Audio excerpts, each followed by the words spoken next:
আসসালামু আলাইকুম রহমতুল্লাহি ওয়া বারাকাতুহু নাহমাদুহু ওয়া নুসাল্লি আলা রাসূলিল কারীম আম্মা বাদ। ডিয়ার ফ্রেন্ডস, আশা করি প্রত্যেকেই ভালো আছেন।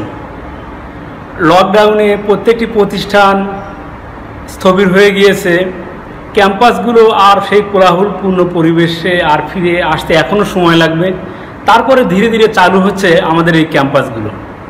তো আমি একজন হামদর্দ মেডিকেল কলেজের গর্বিত ছাত্র হিসেবে আপনাদেরকে আমি আমাদের লাইব্রেরিতে নিয়ে এসেছি।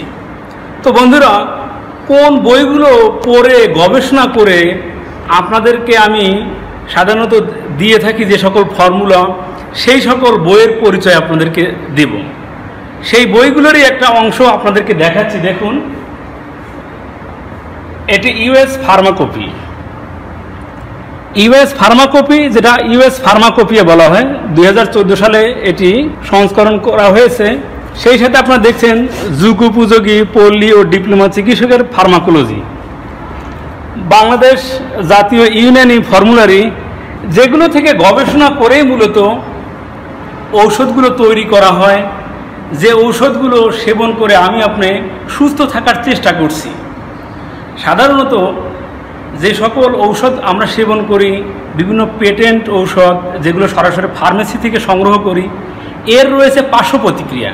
কিন্তু আপনি তো জানেন, এই সকল ঔষধের মূল উপাদান হলো আমাদের চারদিকে ছড়িয়ে ছিটিয়ে থাকা ভেষজ। এই ভেষজ দ্বারাই আমরা যে ঔষধগুলো তৈরি করে থাকি, এর সাথেই বিভিন্ন কেমিক্যাল মিশানো হয়।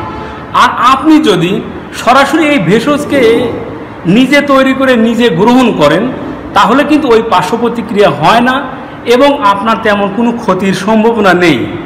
এই জন্য যুগ যুগ ধরে চিকিৎসা পদ্ধতিতে সাধারণত হেকিম বা কবিরাজেরা এই ভেষজকেই অ্যাপ্লাই করে থাকেন এবং এইটাই আমাদের উপর প্রয়োগ করে থাকেন।